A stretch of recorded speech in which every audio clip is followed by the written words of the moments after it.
Hey everyone, welcome back to the In Good Faith podcast. My name is Philip DeFranco, and every week I'm talking to people I think are the most important and influential people in the world. And this week, my guest is Ben Collins, the CEO of The Onion, and maybe soon the owner of InfoWars. And also making it even juicier, before buying The Onion, he was a disinformation reporter for NBC News. You know, we talk about so much, the art of satire, and if it's still possible in 2025, Elon's failed attempt to buy The Onion, and how The Onion is now the 11th biggest newspaper in the world. So hey, sit back and enjoy, and if you do, give it 5 stars on Spotify and Apple, or give it a like on YouTube, and also leave a comment on what you agreed with, disagreed with, or who you'd like to see next as a guest. So Ben, the first thing I have to ask is where are things with InfoWars right now? How far away is there a future where you are the CEO of InfoWars? Because there was craziness, and then it's been kind of radio silent for a little bit. Yeah, we're still going for it. There is a future where that happens, and we're planning for that to take place. But we have no idea. Alex Jones is like the piece of shit of the Michael Jordan of being a piece of shit to the court system. He is he's relentless in terms of trying to evade justice. And we are, we're standing by trying to find a way to get it. But at present it's just sort of in like very weird purgatory. People are afraid of the government, the courts, and they're specifically afraid of Alex. I think in a lot of cases, Alex is the court system has been like, why didn't this sell for an amount of money that's real? And it's because if you try to buy InfoWars, you just inherit the harassment campaign with it. So you're just paying for this. You're paying for all this extra stuff. You're paying to be told that you're part of the cabal or whatever. So that's part of the deal. But we're still going for it. It's the right thing to do. I will say, when we first, it's been a little bit over a year actually, since we temporarily owned InfoWars for like 20 minutes or something. And it's been a very long year since then. But it was 8 days after the 2024 election when this first happened. So we were in for the long haul. And we also knew that, more than likely we're the only people bidding on this that wanted it to be a different kind of website. So, or we're not even remotely involved with Alex himself. So, right. We knew it would be hard. I don't know if we knew it would be this hard, but we're at the 1 year anniversary and we're still fighting. Well, so something I was interested in there, because I forget if it was ever confirmed or if it was just rumors. I mean, was part of the calculus and wanting to buy, I mean, was it true that Elon Musk was involved in some way in trying to buy it?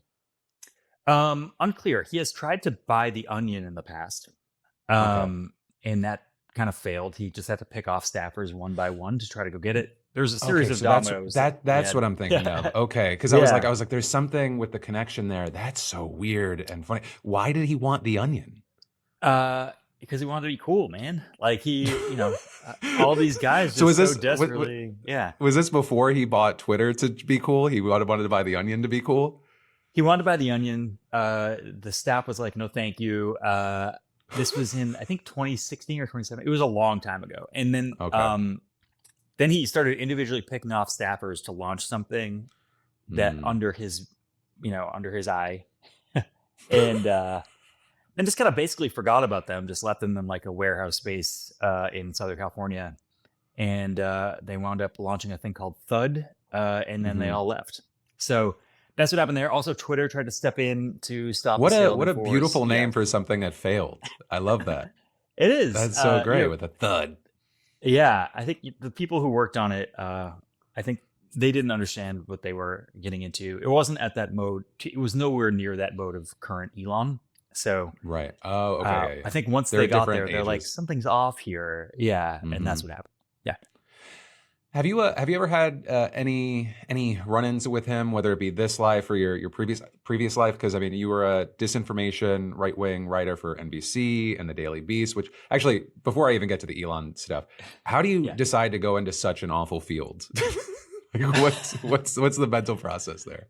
Yeah, I will say, I mean, most people in that field, including myself, I don't think there was like a decision made where I was going to be like, I'm going to go and just call Nazis all day long. Nobody does that on purpose.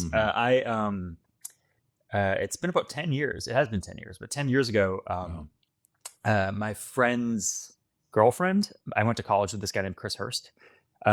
He was a reporter. Like, we had this really incredibly awful, what would now be called a podcast, where we talked about, I think, fantasy baseball for 2 years. Really rough. But Psychos. he, Okay, just really quick. I yeah, do fantasy football. You have to be a psycho to do fantasy baseball. That's a job. yeah, it was a job. Yeah, I don't. Yeah. And this was before it was like gambling. We were just doing Yeah. this because we were nerds. It was a problem. But we, yeah. Anyways, he was a reporter in Roanoke, Virginia, and so was his girlfriend, Allison Parker. And Allison was shot and killed on live TV. She was the first person to have her murder live streamed on Facebook. It's truly abhorrent, truly awful. And then the weeks after that, I started like Googling his name and seeing what his name came up on YouTube. And everything that you would see at that time was that Allison didn't really exist, or that Chris worked for the CIA. All this awful stuff. This is when it was not really reported on either. People didn't talk about how people were getting their information and how people were absorbing all, like how the bad guys had sort of taken over the pipes. So I wrote a story about that, and then I just never stopped. I just never stopped covering those kinds of people, conspiracy theorists, people who had really hijacked how Americans consume information. And, those people are now called, I think, like the Justice Department. I think that's what we would refer to them as a collective now. But that is that's how I got into it. And I just wanted to cover stupid stuff the whole time. And unfortunately, that's how American life has turned out in the last 10 years. Yeah. I mean, when you mention the bad guys, I mean, unfortunately, I think we both have a negative impact, but we kind of see the words conflated. Can you walk us through disinformation versus misinformation, and maybe even with that, like the evolution of what's kind of become the bigger problem, even though both are obviously a problem? Yeah, I think, misinformation is people spreading stuff they don't know is wrong. Disinformation is deliberate targeting. There are campaigns to go after specific people or ideas and trying to get them, at this point, criminalized or hurt. I focused on people who were probably most affected on a wide swath that maybe were not, faces weren't put to names. So very frequently I was covering trans people who had been targeted at the start of that. And I was trying to alert people that maybe these people were being used as a stand-in because they had no power. Maybe they were being used as a caricature because they had no real rights or lobbies that would stand up for them in the grander populace. You still don't see trans people on talking head shows on CNN or MSNBC or anything like that, let alone Fox News or those other places. But those people were being actively targeted because of that, because they didn't have a line of defense that worked. And then obviously immigrants and really the lowest, probably the lowest in the totem pole in terms of lobbying power. And those people being used as scapegoats really worked in 2 elections in the last 12 years. So I covered how they were used. These campaigns were used to try and drive these people to suicide. Were used to try to make it so these people could be blamed for all of America's problems. And it got tiresome because then, obviously, if I'm reporting on that sort of thing, they come after me. They come after my family and my friends, and it became too difficult to do. And I just, I hung it up about 2 years ago around this time. I mean, do you see yourself in a drastically different situation? Because wouldn't like the biggest change be you're kind of just more mocking and making fun of rather than, and it kind of accomplishes some of the same stuff, especially with, I think, the failures that we're seeing in mainstream reporting right now. Oh my God, yes. We have a lot more juice right now because we can say the unsaid things that are rattling around in people's brains, and nobody's getting in their way. My job is to make sure our writer's room at The Onion gets to say exactly what they want to say. And there's no space perverts above us that tells us not to do it. So that is my biggest job right now. And I think it's working. I think right now where you see all these other places capitulating and trying so desperately to normalize truly absurdist and weird behavior, we are just not doing that. We're just not doing it. Yeah, actually, so I wanted to dive into that because I was reading a recent interview that you did, and you said all my friends are reporters, and they have two choices, right? They keep their heads down at the outlet that they're working at, they keep their big paycheck, or they go independent. They report what's actually going on. And you added that I know for a fact that all the media outlets that had a resurgence in the early Trump years either fired all the great reporters or told them to shut up. Can we name some names as far as even with starting with outlets and companies? Because I think sometimes there is protection and there is cover for saying all of them, right? And because it's a Sure. different version, I think of, I'll talk to some of the Trumpers in my family, and they'll see something that's like egregious from Trump, and they'll be like, "Oh, well, they're all criminals," and it's like, Right. okay, Yeah. wait. Of And so course. if everything's bad, no one's bad. So are there any specific outlets that you think are the worst places and they've cracked down on the reporters the most? I'd love to hear from you there. Yeah. Obviously, the Washington Post is the most egregious. They are doing the bidding of their billionaire owner. They've completely wiped out their op-ed page and replaced it with people who are now saying that Jeffrey Epstein is Me Too 3, Me Too 2. What? Oh, okay, I have to look at Yeah, that. that's like a thing that's happening now. But like that is the most egregious thing, and I don't want to broad swath this in the other direction either. There are still great Sure. reporters there. Like Drew Hmm. Harwell is a great reporter doing the best he can in a difficult situation. He covers basically what I covered back in the day, and he's a dog. He's really good, and the reporters there that are still doing good work are fighting a two-front war.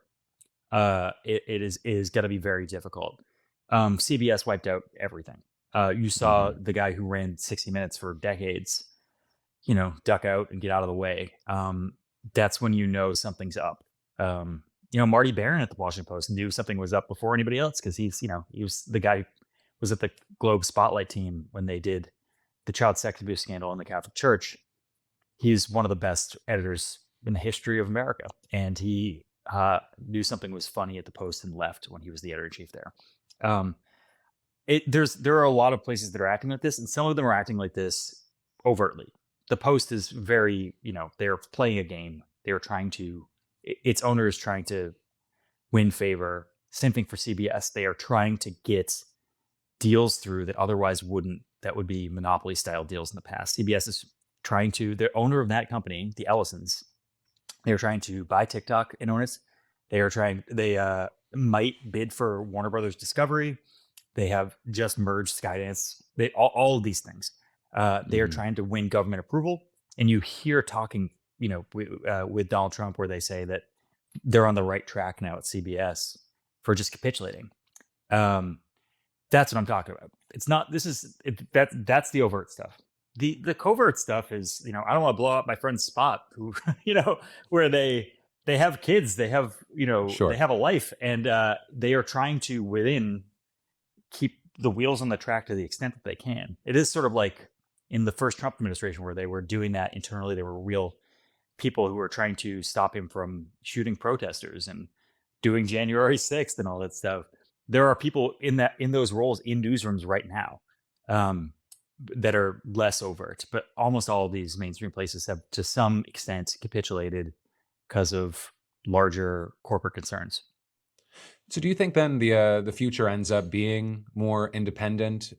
Because I don't know. I don't see it just with reporters. I see it Yeah. in numerous fields. We've had a lot of experts going. Pretty much everyone's like, just shut the fuck up for the next 3 years, and maybe we can survive this. And maybe maybe it doesn't go back to normal, but there's some sort of pendulum swing. So I mean, is the future independent? And because I sometimes think on the surface, okay, it's easy to say yes, right? We see the kind of the Substack pops, we see the TikTok and YouTube shows that blow up, but it almost feels like inevitable that it'll get to a point where it's a business for a number of these places, and then it loses that independence. Yeah. I I hate to be hopeful, but I'm going to be hopeful for a second, if that's okay. Some of the best reporting I've seen in my life in Next the question is last going to couple. go Yeah. into cynicism, Yeah. but yes, I want to hear the hope. I want to hear the hope. Cool. Some of the best reporting I've seen in my life has come out in the last few months, and people like Mr. Hmm. Marissa Cabas at the Handbasket, who is just a dog of a reporter. Uh, Once you give up the ghost of trying to work at these places ever again, you are doing some of the best reporting in the world on a week by week basis. People come to you with real information from like the wrongs of the government and stuff that they know they can only trust somebody who will report it fairly and accurately outside of these spaces without going to the White House and trying to 50-50 something awful. Right. That's where the real good stuff is coming. And I talked to yesterday, I'm home and I talked to some people in my alma mater who are fighting this fight. They are, I went to Emerson College in Boston, and the president of that college is trying to kick the school newspaper out of their buildings for reporting on Palestine protests last year. They were just reporting on it. And they didn't toe the line. And I told them, I'm much more likely as the guy who hires and fires some people to hire somebody who got kicked out of college for reporting accurately about the administration than I am for somebody doing a 50-50 ball with people who are lying to you. And that's going to come. That's going to happen. The people I will remember from this era are the people who went and asked a murderer in Mohammed bin Salman to their face about how he bonesawed a journalist to death. Those are the people I remember right now. They're playing with fire with their jobs, but they are not playing with fire for the long term. Like we're gonna get through this.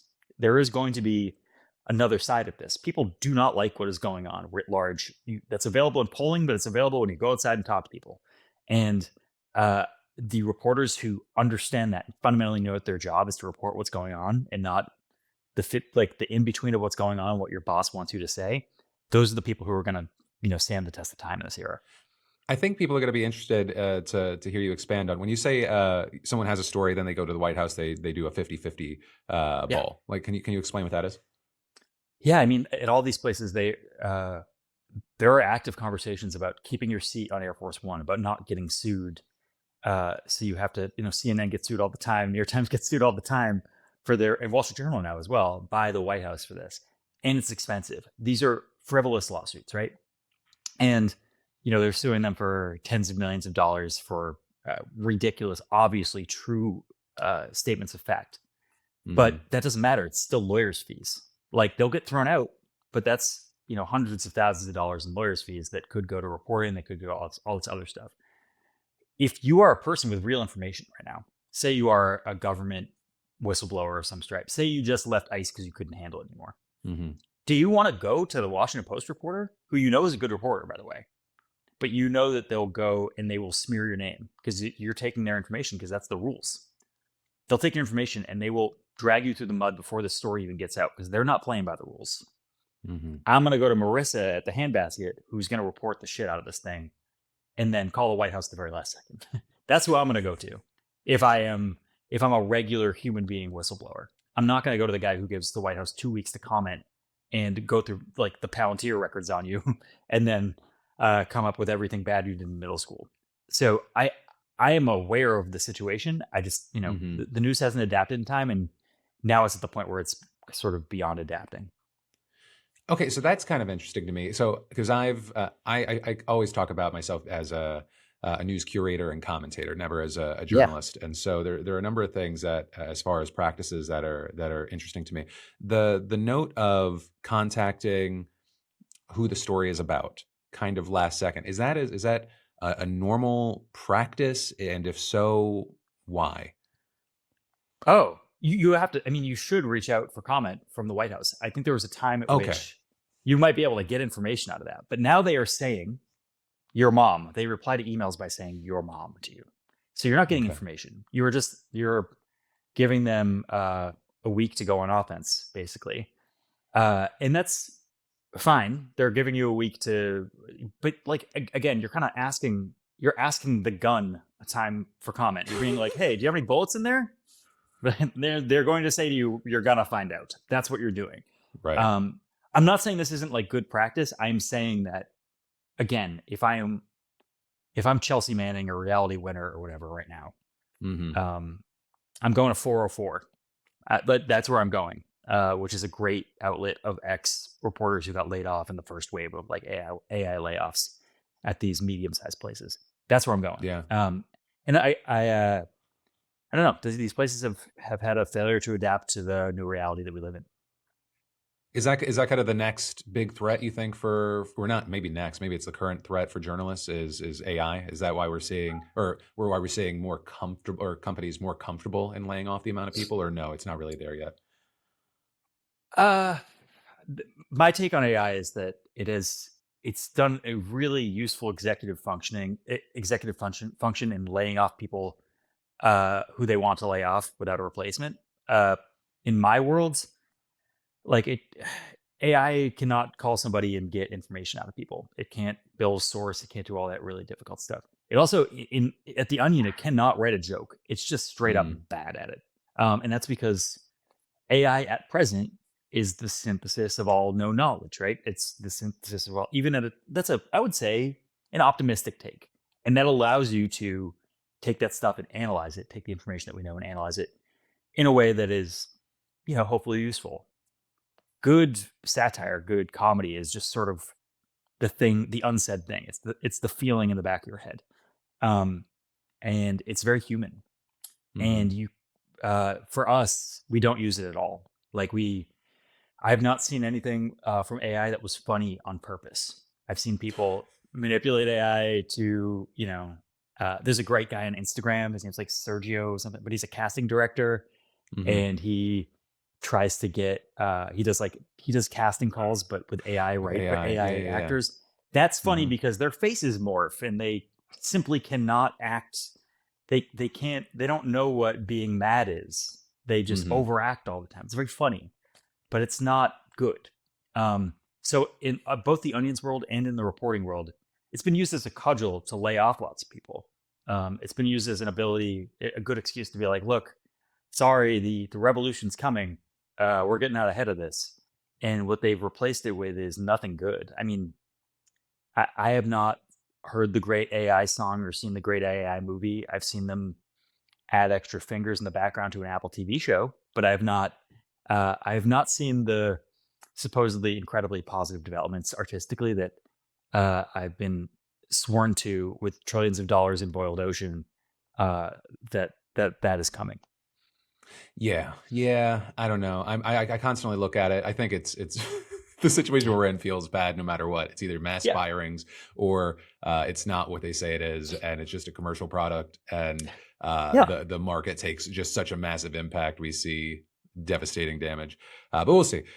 So that kind of hits on the cynicism that I wanted to ask you about. With Infowars, you were asked, yeah. what would you do with it? You said, I would have the site show how everything in American life is a scam. So as a cynic, my ears go, okay, wait, he has to expand on that. How do you see everything in American life as a scam? I mean, our economy is sort of reliant on gambling and speculation right now. And Oh it used to man. be reliant on like hypothetical gambling, but now it's literally relying on actual gambling. Like I don't know, 1 in 2 American male teenagers seems to be spending 80% of their time on DraftKings, which I Hmm. suppose is better than the rest of the internet. So, like, it's not a great outcome for us, and Yeah.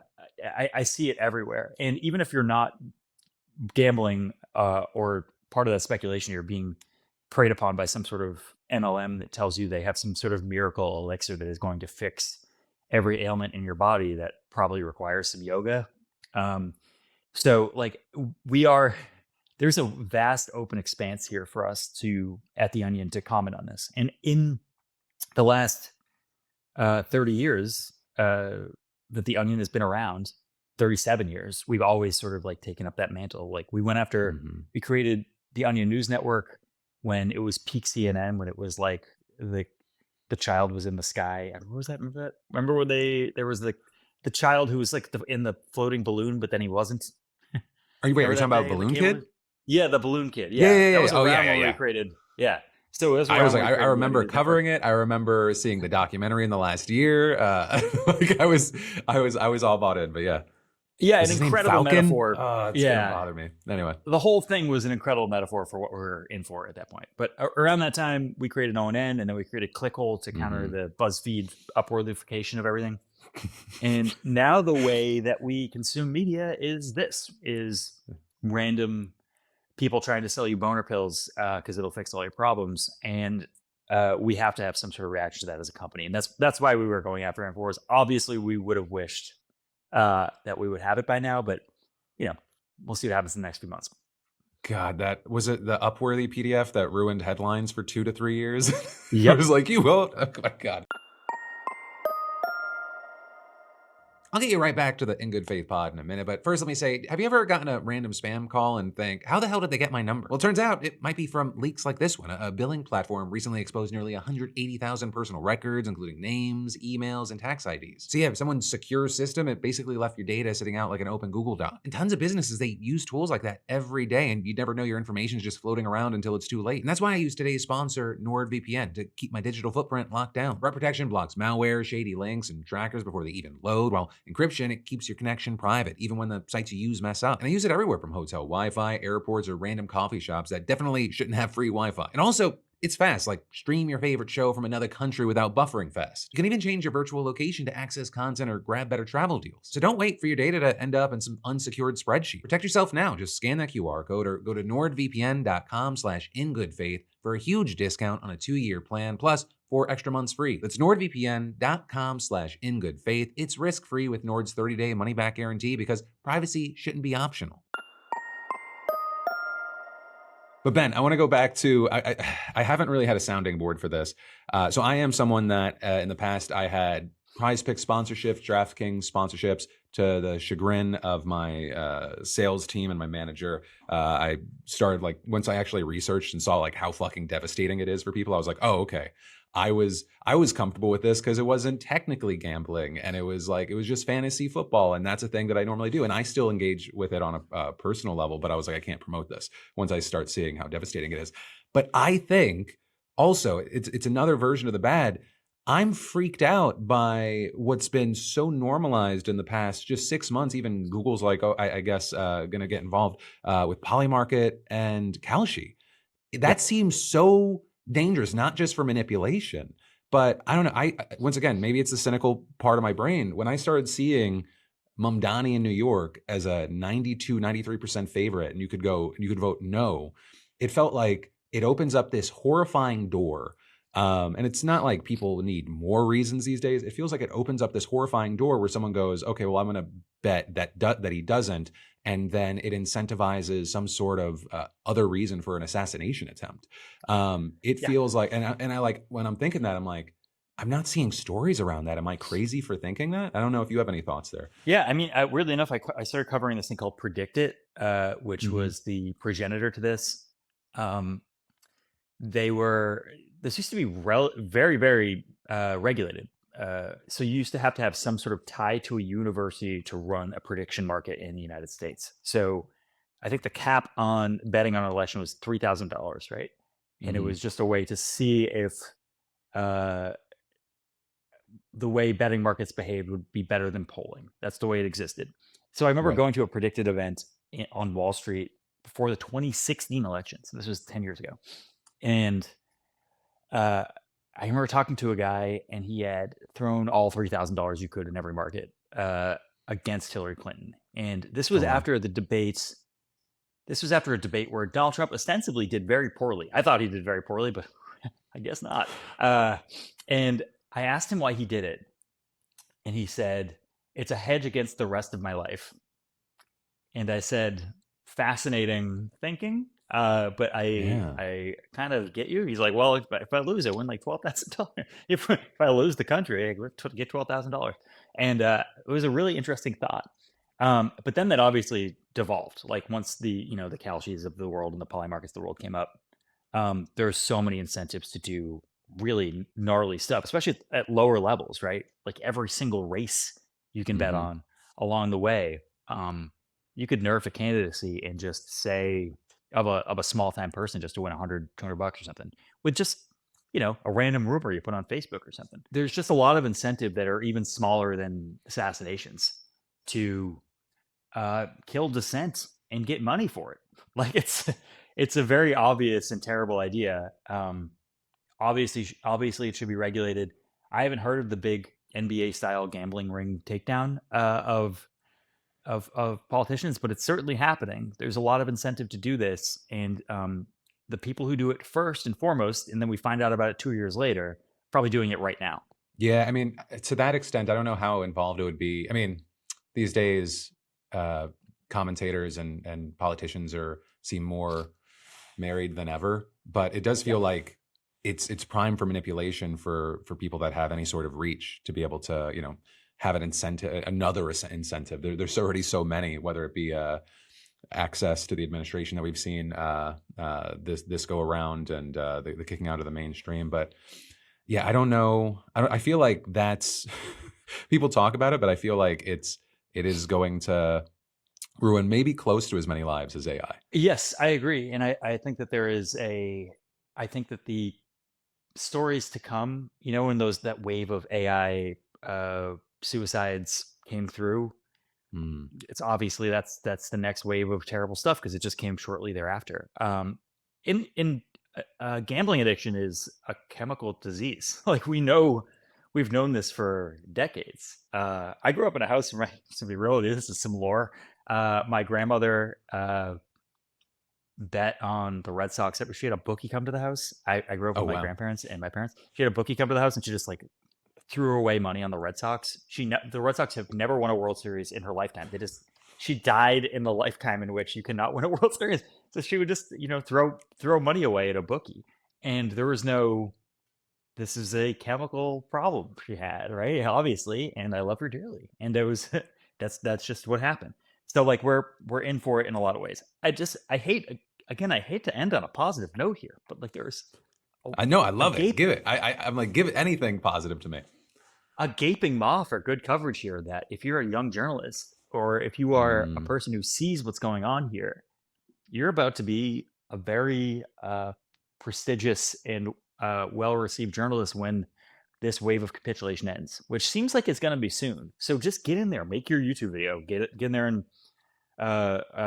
write a blog and get on Blue Sky and yell about it, because that's how this happened the first time around. I was nobody, and I became a reporter in this space just by tracing down leads when everybody told me covering the internet wasn't important or serious, and that beat became the White House beat, right? So, like, if you want optimism, the democratization of the internet created a lot of bad stuff in the last 10 years. It can create a lot of good stuff. You just have to keep a good head on your shoulders and keep moving forward. I know it's really rough, but it's a good time to do it. This is the time. We're at rock bottom. It's the time to get in. That's the time. Yeah. The market's down. Yeah. Societally. Are there other blind spots that you think that people could inject themselves in right now outside of that? Oh, other than journalism? Yeah, I mean, like, there's just comedy in general right now for us. I hate to bring it back to my world. I keep saying this right now. That's why I have you on. Yeah. People are getting priced out of LA and New York if you're a comedian, and that includes places to do comedy. That's why people are doing them at laundromats and all these other places. But it also includes comedians. So they're getting. If you're racist, you move to Austin, and if you're not, you move to Chicago. I live in Chicago, and there is. I don't know. I heard fascism's not fun anymore. So I don't know. Maybe it's okay to go there. Maybe that's. They're like, wait, this is what it looks like. Oh shit! I was talking about the immigrant, the character in my head. I just wanted to say the R word. What the fuck? That's. It feels like that's most of the reactions. That I'm just like, okay, Jesus. Yeah, but like right now, if you are a sharp comedian, and you're not doing crowd work, you won the game. If you just do it the old-fashioned way, I'm gonna go see you. People who are. I call our process here at The Onion ruthlessly inefficient. It is the least efficient way to get to a joke, and it's probably the best way to do it. Every day every weekday they wake up, 15 writers come in with like 10 headlines. So you're working with like 160 headlines, and then they needle that down to like one every day, one or two. And when people say The Onion doesn't miss, it's because we miss all the time. We miss 159 out of 160 times. And it's just not public, or even the public? Just not public. Not okay. It's just not even close to public. We do it the old-fashioned way, and there is I don't want to sound like an artisanal granola lady in like 1998. I understand how annoying those people were. I grew up around them. I grew up in Massachusetts. I know what they sound like. It's not great. that's not it. I'm saying the quality thing is it's a grind, and once you come out of the other side with the thing that's made from the grind, people are really appreciate it right now. Doing stuff in person works. The reaction to AI, in my opinion, that's why I don't want to call it a net societal bad, is that kids are being like, I should go outside. Like, I'm not learning anything. I feel like I'm getting dumber. I should just go talk to my friends. And I think that's great. Yeah, like it's been a suicide bomb in American life, and fine by me. The other side of this is like people are going to go to the bowling alley again. Yeah, man, technology, like all the things that I wanted tech to do, it's all the reasons. I have an 11-year-old that I'm like, you have a phone for 30 minutes a day to be able to text your friends. And he's like, and he's not clamoring for it yet. And so I'm like, okay, I feel like I'm doing something right because I see, I mean, I don't know, my wife did a field trip with them, and she was like, yeah, there were like 1 million kids doing TikToks on the bus and all this. And I was just like, oh man, I gotta shield this kid as long as I can before, I don't know, as a parent, you just start seeing the world in good ways and bad ways seep into your kid's life. And sometimes that like manifests into all of a sudden this like bright joy is all of a sudden like worried about how they are being perceived. And I'm just like, okay, if I can keep that extent to it and they're not fully involved, great. But I hope that yeah, we do see more and more people getting away from the internet. But I don't know. I mean, whenever we talk about Gen Z, at least the ones I see, and it's biased because it's where I'm at, they seem more involved than ever online, and sometimes in a positive way, sometimes in a fucking horrifying way. Yeah, but brother, like think about the way we grew up, right? Where'd you grow up? Not to little all over. No, a little over. So I was like up and down the East Coast. So it was like New York, and then Asheville, North Carolina, and then Tampa, Florida. I was all over. Exactly, and like the escape for you was magazines, and then the escape for you became the internet, right? Yeah, absolutely. I was like looking for any sort of friend. Yeah, exactly. And I think we are living through the great inversion of that, where the internet right now is not going to provide you a friend. Like, what world in which is the internet going to provide you? That's where I found my people, right? As I was hiding in the magazine rack at the Virgin Megastore and reading Spin and Rolling Stone and all those things, and like trying to be like, where are my people, right? And then the internet came along and it made it a lot easier, and that's where I found my people, really. Right now they're telling, and they told me all along that the my people were on the football team, and I was like, I'm not sure they're on the fucking football team. Like, I just don't think that that's the case. And I think all culture is made of people trying to escape the place that they tell you where your people are, and the culture is telling you that your best friend is a robot right now. Like, just go on the thing and talk to the computer. It's gotta be fine. And all good culture, all good agita, all good emotion comes out of the fact that, like, I don't know, man. Like, I just don't know if that's my friend. I think my friend is somewhere else. And right now, your friend being somewhere else means in the real world, outside in the woods, like doing donuts in your Toyota Camry. That's what it means. And because the worst people in the world have in fact taken over this space, they have tried to annex the space where culture is made, which was, the popular internet. Where culture is going to be made now is outside. And I am of the opinion that they have left the outside world to us. And how fucking cool is that? I hate to be optimistic about stuff. I'm just saying. Don't worry. I'm gonna pour water on it in a second. But yeah, like, if you go out there, you're actually less surveilled in person than you are on the internet. You're less like you're less aggressively marketed to in person than you are on the internet, and that's where the cool stuff can happen again. I am optimistic that people will find that out in their own way, just as I found out in my own way at the magazine rack on angelfire.net 15 years ago or 20 years ago, or whatever. Your kid's gonna find that out too, I think. Yeah, I want that. Yeah, I really want that to be true. Because I mean, when you were talking about like their friend is a robot, I mean, what was it? Parasocial is like the word of the year, right? So their friend's a robot, and their friend is also, for some people, me. For some people, Nick Fuentes. For other people, like it's, and so that I get scared of like how many of the relationships are that. How many of the relationships are people like watching their favorite Twitch streamer going like, here's $5, friend. And so I'm hoping, I'm rooting for your version of the future because I think it's the only way back to some sort of normalcy. Yeah. Could I give you some data points that might help you feel good Hell about yeah. this? I love data. Do you know Dropout? Do you know those folks? Yeah. Oh, they're great. Yeah. They're amazing people, right? So they just for here's a scene setter for everybody. Dropout used to be called College Humor, and it used to be part of a big corporation called IAC. I used to work at IAC, to work at the Daily Beast, and they also own like Expedia and a bunch of other stuff that I don't know. It was a hodgepodge of random internet bullshit, basically.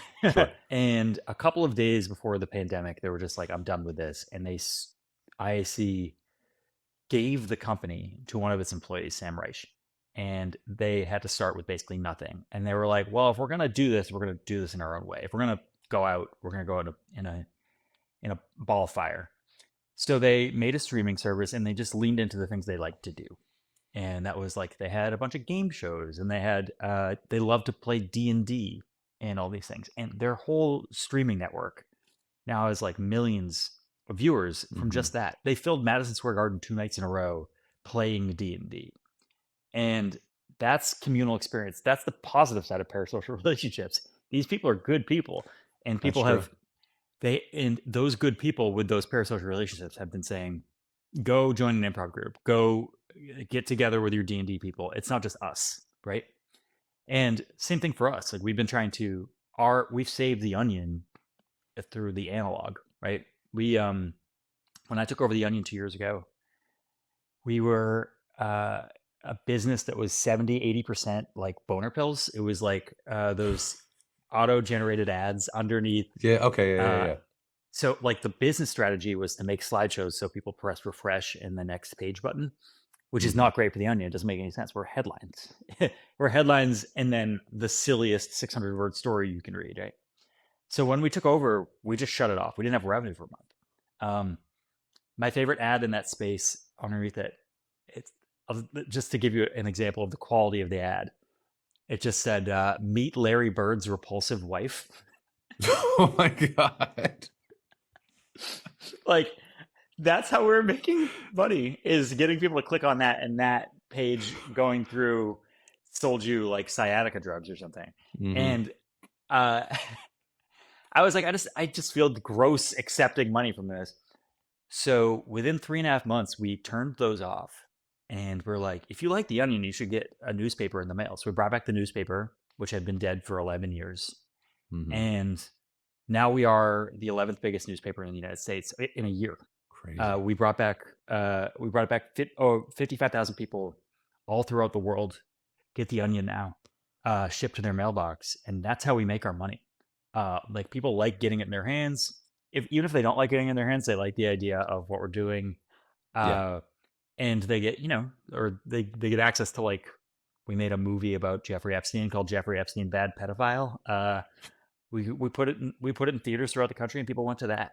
Wow. I'm not being trying to be a neo-reactionary to every technological idea right now, but I am saying there's this real, almost primal sense that we have to be around each other. We have to do stuff in person again, and we're leaning as far into that as we can. So it is more than a nostalgia play. It's a returning to something else. What is that? Something else you would say? I don't know. Just being a person. I'm not learning anything on the internet, right? Like everything seems to be, it's like an outrage casino, and I just feel like I get more upset as I'm on there. I don't know. I don't fully believe necessarily that everything that we did in person was better, that everything artisanal is better. I am a product of Hershey's bars and like all mass-produced bullshit. I love it. I truly do. And I don't want to sound like one of those like zine cranks who was reading alt weeklies from like the 1990s. But I am telling you, if you're a business person, there's a market here. And it's a lot cleaner than like laundering your money through Palantir or whatever. Like we are, it's an easier life to go to sleep to deal in real, actual human beings giving you money for goods and services. Are there other possible or other expansions on the horizon for the Onion? Yeah, so like, InfoWars in the back of our mind, one way or another, we're going to do something in the next year or along those lines. Hmm. If these judges keep stalling this out, and if there's no clear path, we'll do it our own way. But we want to do right by these families, so that's a big thing. And we have several big projects in the next year that are along these lines, where we think that there is abandoned space, or we think there is new space where other people are not playing, and we want to give the people what they want. Like, it's kind of nice being in the fan service industry for your own thing. We have a lot of stuff. We just like them to be surprises. Like, Hmm. InfoWars came out of nowhere. People didn't know a nice thing could happen. We like to provide people a nice thing when they don't think it's possible, and we're just gonna keep punching up at power. Like, um, we have nobody telling us no. I would be the guy Hmm. telling the staff to not do something. And if they come to me with a big idea, I enable them, probably to the extent that it's dangerous. So that's the biggest thing that we do. It's like, we will, if you think something should be in the newspaper and you're not reading it about the people in power right now, it's probably us that's saying it, Hmm. and we try to find the biggest and wildest way to say it on a day-to-day basis. Well, it's because I was going to ask you with that. I mean, what do you think is the key to good satire? And maybe it's a two-pronged question: good satire in general, and good satire in whatever the hell we're living through right now. Yeah, it's. I think a lot of people assume it's just like invert the joke, or do it Hmm. at 2 times speed, but we do everything at sort of like 1.25 speed. So people think we're prescient, but we're just like kind of saying what everyone's thinking at the end of the day. Um, Also, as Paget Powell once wrote this, he wrote a book that was entirely questions once, and I always think about this. It's either you are either basically doing 1.25 speed, or you're doing the complete inverse of that. So, like, when we wrote Jeffrey Epstein Bad Pedophile, we knew that we wanted two things to happen. We wanted it to be of the moment, but we wanted it to kind of last forever, and there's a really hard way to do that. So that's why in Jeffrey Epstein Bad Pedophile, Jeffrey Epstein is on the 1997 Chicago Bulls with Donald Trump. It just became a total, like, it went after the uh, schlockumentary industry instead of going after Jeffrey Epstein himself. Hard satire is just hard won, I would say, and Hmm. uh, we do it the old-fashioned way. We try to every single day, when they go in there, um, the fights that they have with each other about if things are too on the nose, or if this verb is correct. It's more art than science, and I just let them duke it out. That's the answer. Yeah, I think, yeah, as a leader, sometimes that's the best bet, right? Enable and get out of the way. exactly right. Yeah, and then I just see what comes out of it, and I'm aghast at the sentences each time. I mean, so okay, so I don't know how familiar are you right now with the some people go by this label, others don't. The MAGA Civil War that we're seeing play out. Yeah, How familiar are you? unfortunately, extremely. Yes. Okay, good. I was like, I just need to make sure you're extremely online. Yeah. Uh, who do you think is winning out? And if it's sides or anything from what we're seeing, because I have, I think, an unpopular opinion. I think with certain people, they're like, oh yeah, that's obvious, but some people are think that there's pushback. So before sharing mine, I want to know your thoughts.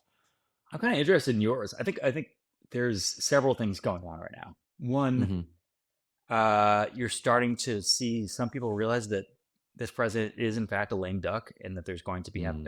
have to be something after this on the right.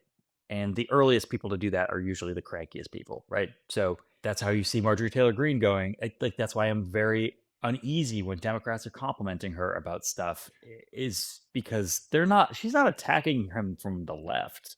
She's finding a she's like galactically far to the right, to the extent that you can't even really Hmm. see where she's coming from, but you're going to see it. It's basically Nazism. It's not good.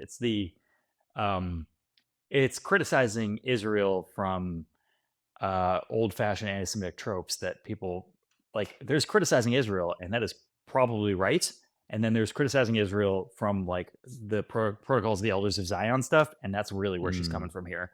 Those are the people, the Nick Fuentes, Tucker Carlson types, that see an avenue and see a line to power, uh, and they are taking the first available off ramp to try to get that power.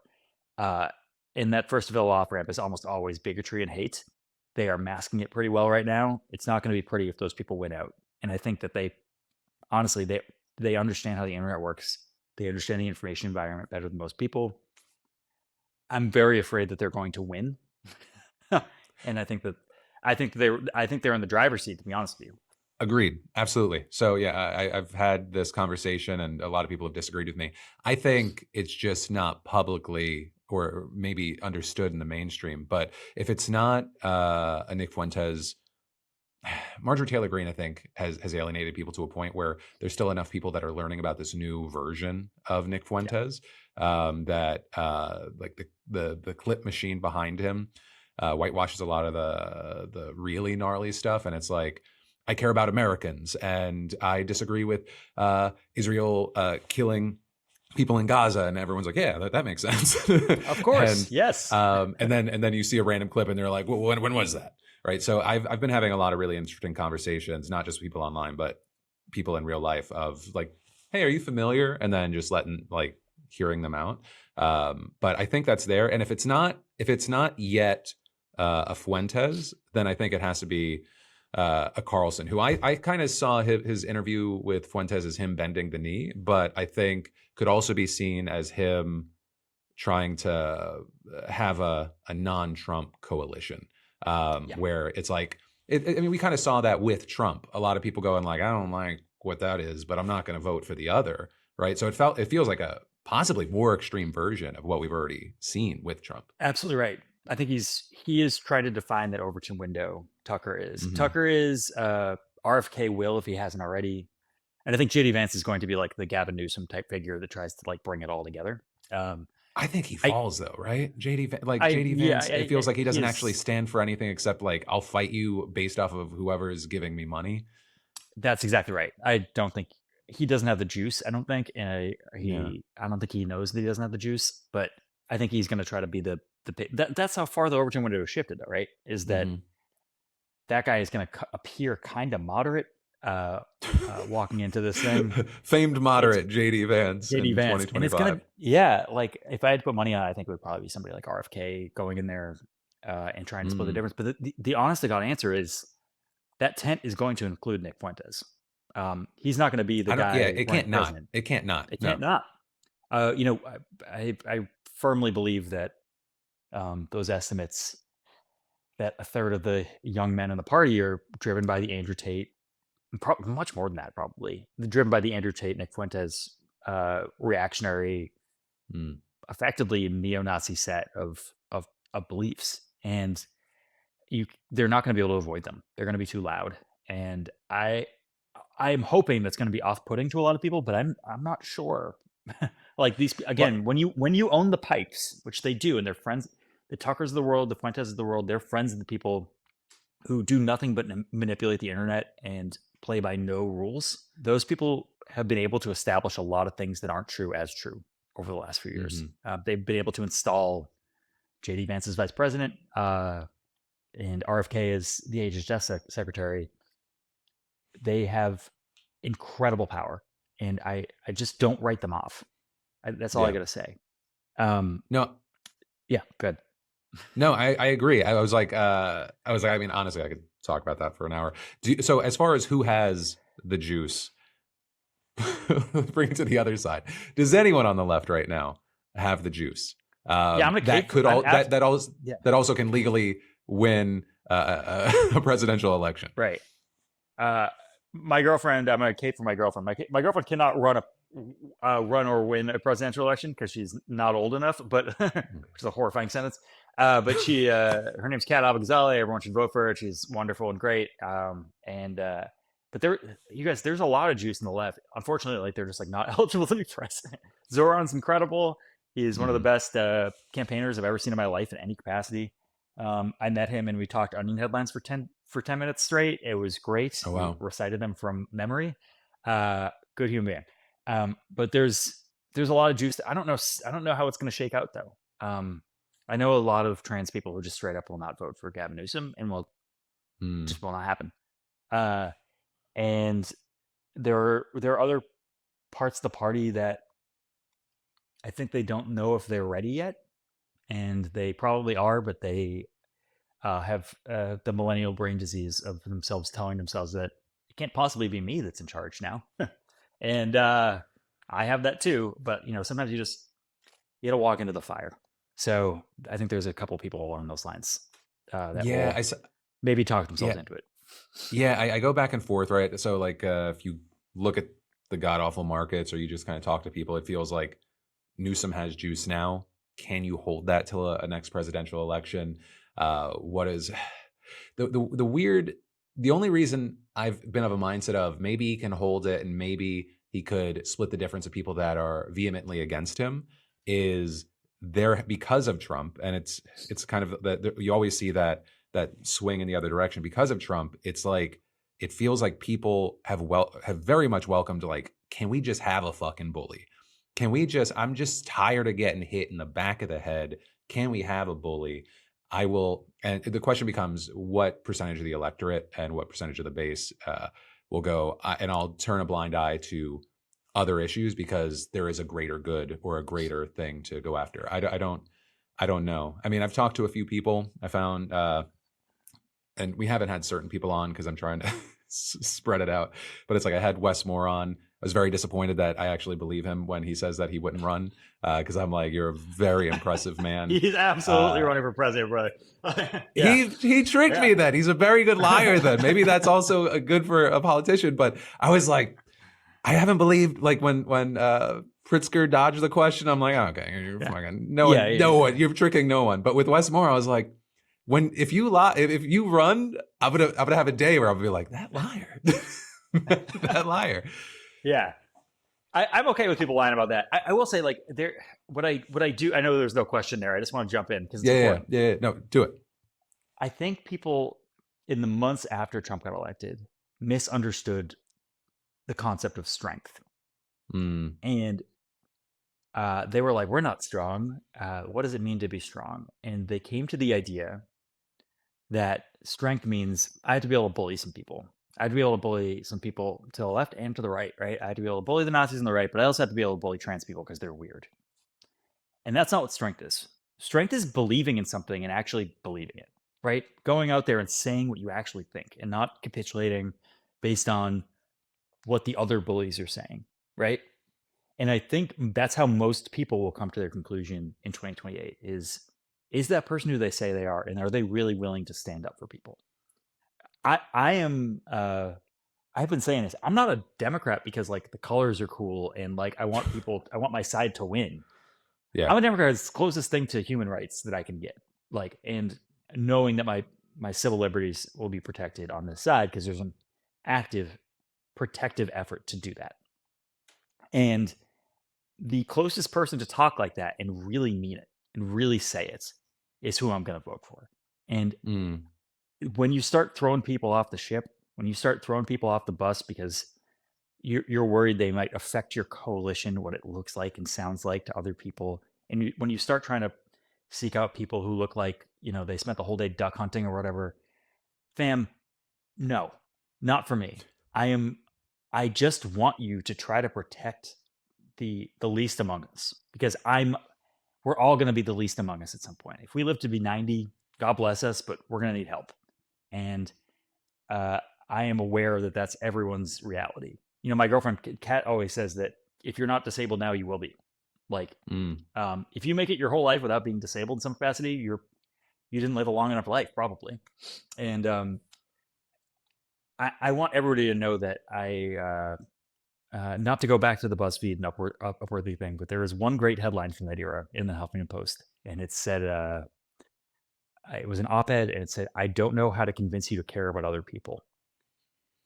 And I think about it all the time.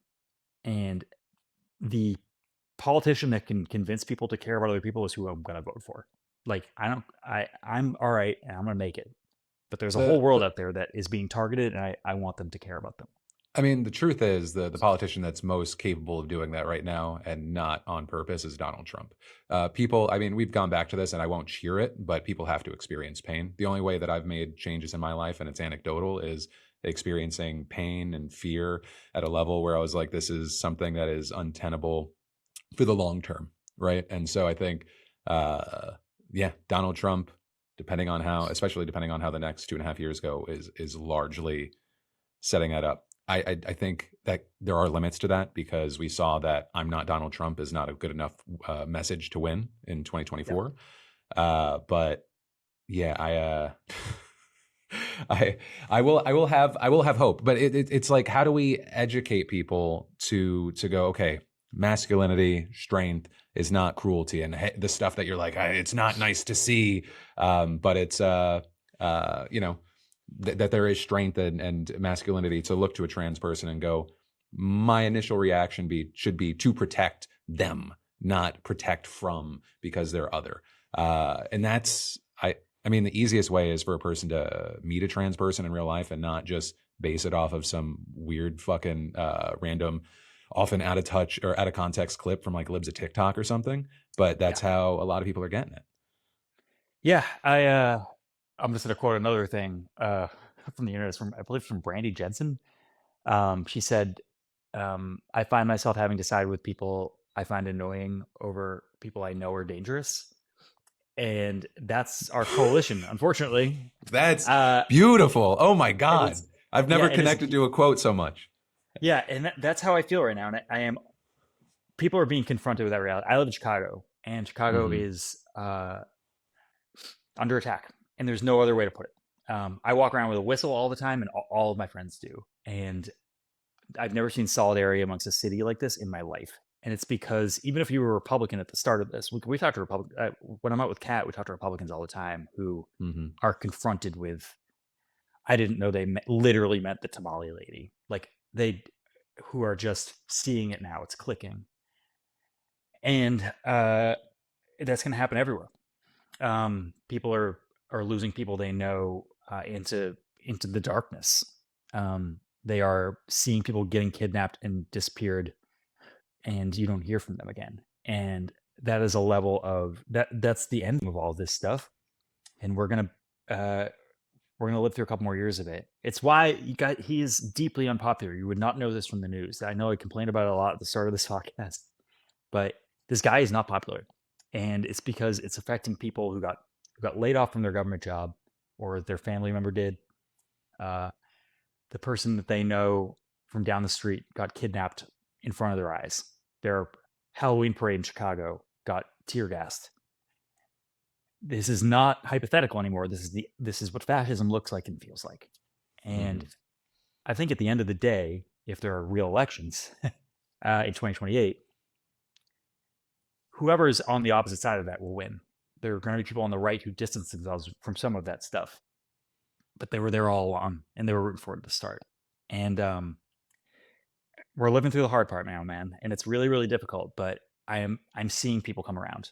Why am I being so optimistic? What is wrong with me? Like, I got to stop doing this. It's really rough. No, I need it. Yeah. I need it. Well, because I was like, I do 3 things, right? So this is to learn and meet people. I have my main show, and then I have my crashing out vent, like, oh my God, everything's horrible. So it's good to have a small injection of like, hey, it might not all be bad.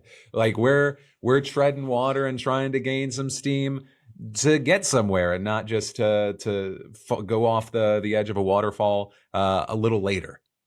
Yeah, it's a great time to accidentally learn that you're a leader and that you actually believe in stuff. It's much better believing in stuff right when you know that it's dangerous to do so. It's almost like liberating to feel this way. And I do welcome anybody else who wants to say out loud what they're actually feeling about this, and say that's a sad and difficult time, and admit it to yourself, and collect the people around you who feel the same way. It's this is the point of being alive, is feeling the deep dark stuff and trying to verbalize it and trying to bring it together and bring people around to your cause. And I am I don't know. There is hope and unity in this thing, in this really, really dark moment. Like I said, I never thought I'd be walking around with a whistle, with eyes wide open, as I just walk down the street in my neighborhood. But that's where we are, and it crystallizes a lot of things in your life, and it makes everything very clear. And once that happens to you in your neighborhood, or I hope you start looking around. Like, people are disengaged from the news. People are upset that they're not getting the news from what they want, but they're not disengaged from what's going on. They've moved from like, I want to watch my neighbors get tear gassed over and over again on TikTok all day to be like, actually civic action. Like, how do I take this anger? How do I get outside? And it's the first time in my lifetime as an American I've seen people go from being like disaffected angry to, okay, how do we rebuild? And it's, I don't know. I again hate to be hopeful, but that's the feeling that I feel in the middle of Chicago right now. Yeah, it's times like these that really show you who you and the people around you are. But I think on that note, Ben, thank you so much for the time. I really appreciate this conversation. I'm going to be getting a physical subscription to The Onion. Hell yeah. And yeah, in the next year, we definitely got to have you back on. No, absolutely. It was really nice to talk to a guy with his brain firmly in the middle of his head. Thank you. Mostly. And that, dear listener, is the end of today's podcast. And if you're listening to me here at the end and you're somehow not subscribed, what are you doing? Definitely subscribe. I've got weekly conversations that come out usually Tuesday or Thursday. If you like this one, I definitely recommend you check out one of our last two. No matter what, let me say thank you for watching. I love yo faces, and I'll see you right back here next week.